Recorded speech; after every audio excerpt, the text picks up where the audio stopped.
Kandungan utama buku yang telah diterbitkan dengan judul Islam dan Melayu, Martabat Umat dan Daulat Rakyat ialah untuk mengakarkan semula bangsa Melayu ke dalam warisan tradisi keislaman, ajaran Islam yang sebenarnya itulah isi kebudayaan Melayu itu yang dalam suasana sekarang tampaknya kita sedang mengalami semacam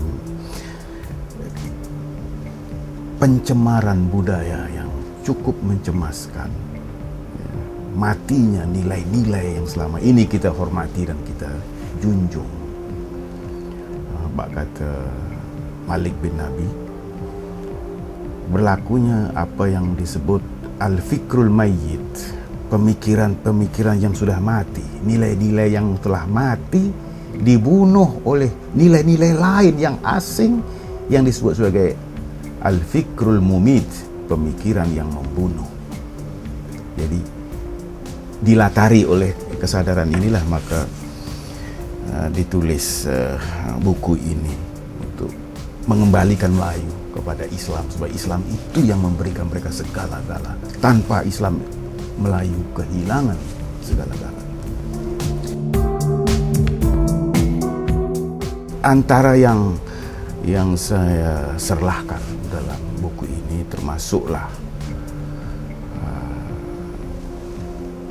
pemikiran-pemikiran besar dalam karya agung Melayu seperti sejarah Melayu misalnya.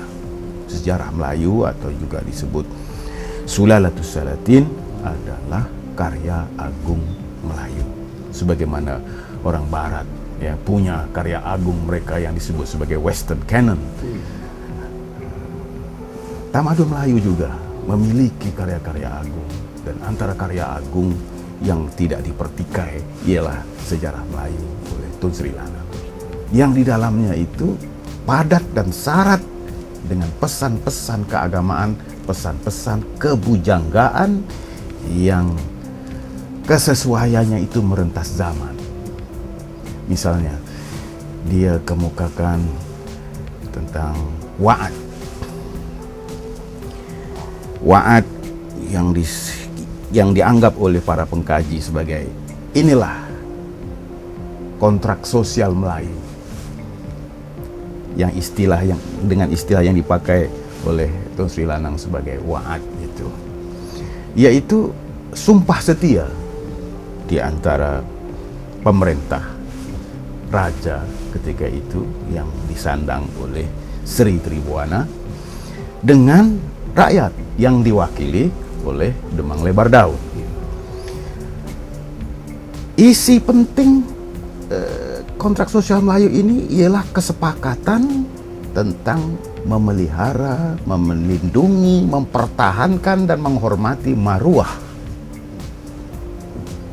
manusia, maruah rakyat jelata, manusia Melayu, sekecil manapun, serendah manapun status sosialnya, maruahnya harus dipelihara dan dihormati.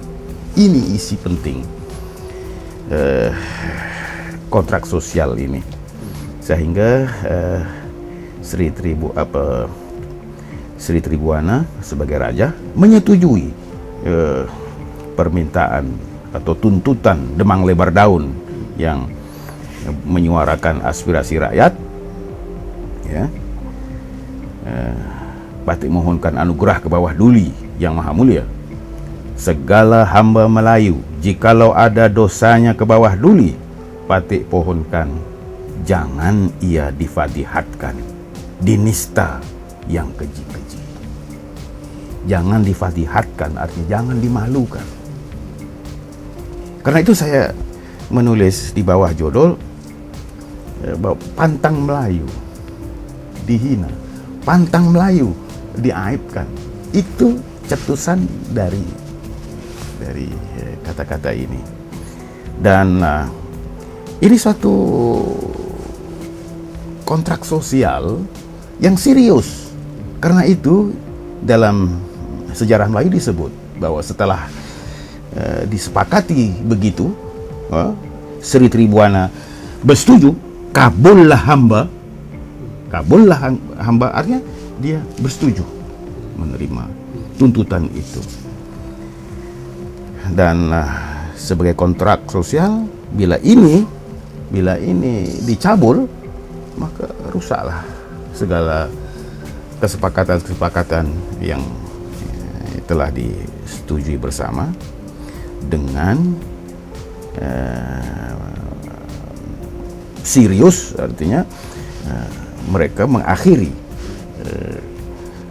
kontrak sosial ini dengan bersumpah-sumpahan artinya siapa yang melanggar akan terkena sumpah yang mereka akan disumpahi oleh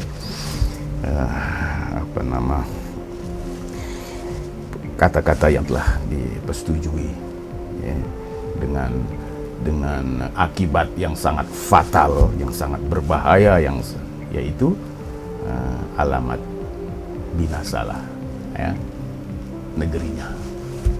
Jadi risiko akibat pelanggaran terhadap kontrak sosial ini tidak lain adalah kebinasaan. Saya melihat bahwa yang terungkap dalam kontrak sosial ini adalah pemikiran dasar dalam ajaran Islam. Karena kalau kita lihat maqasidus syariah, ya, misalnya, ia meliputi antara lainnya melindungi, memelihara marwah al-ird. Dan itu juga yang disampaikan dalam pidato Arafah. Yang saya maksudkan ke pidato Arafah itu ialah khutbah terakhir Rasulullah, khutbah haji terakhir Rasulullah SAW, di mana junjungan merumuskan ajaran Islam dalam satu pidato, ya, ajaran Islam yang begitu komprehensif, ya, yang begitu luas, dirumuskan dalam satu pidato, dan pidato itu memuatkan antara lainnya kewajiban menghormati dan memelihara al-a'rad, memelihara marwah yang dianggap sebagai satu yang suci. Dari segi agama, marwah adalah satu yang suci yang harus dihormati selamanya. Jadi bagi saya kontrak sosial Melayu yang disebut wa'ad, yang berintikan, ya, kewajiban menghormati dan melindungi marwah manusia, bukan saja lahir dari ketajaman, ya, daya renung kepujagaan Melayu, tapi juga lahir dari ajaran Islam.